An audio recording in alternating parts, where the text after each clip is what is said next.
what do you think would have happened had you not injured your neck and carried on in the WWF? So, Ted, you've said before that you wanted to walk away from wrestling by the time you were 40 because of the way that your father passed away. But in a perfect world, if you could have left on your own terms without an injury playing a role in it, what would you have liked to have done for your final match?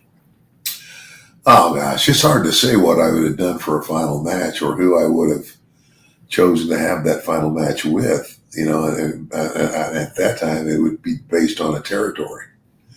In a perfect world, I mean, there's two names that come to mind. One of those is um, Jake Roberts, Mm. and the other would be Bret Hart. Boy, those are great. And again, I'm talking about two guys like myself who grew up in the business. Or, another guy that would be definitely on that list if I could have, would be Ric Flair. Yeah, I mean, Rick was always very flamboyant, but Ric Flair was exceptional in the ring. And you can't take that away from him. It's interesting as Kim asked this question, and I've heard this question posed a few different ways since you and I've started the podcast. I think a lot of people forget that when you had your match at SummerSlam 1993 against Scott Hall, Razor Ramon, you left the company. In theory, your last match might not have been with the WWF. It might have been overseas in Japan or even in WCW. So it kind of interesting. How did you feel about leaving the WWF with Scott Hall as your final opponent as the $1 Million Man? Well, I'm not. Hey, I liked Scott. I mean, and Scott was, again, he was, he and Kevin? Kevin were really, they were more like a team and very good friends as well.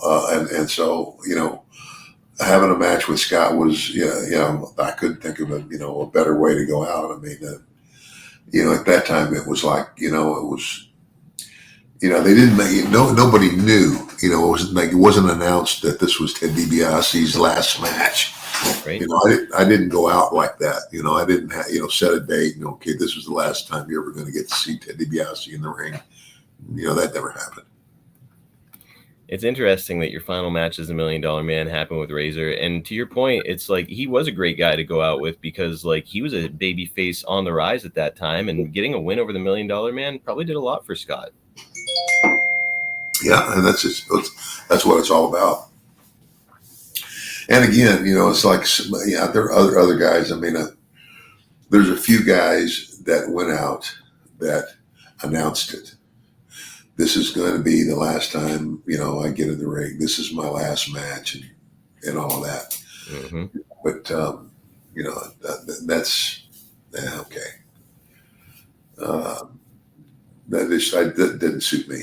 If it's, it was my last wrestling match, but it's not the last time that people were going to see me because I was going to continue on as a manager and a commentator. Right.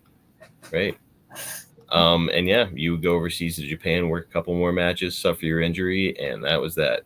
But yeah, last time we saw the $1 Million Man, it was with Razor Ramon. So kind of an interesting footnote.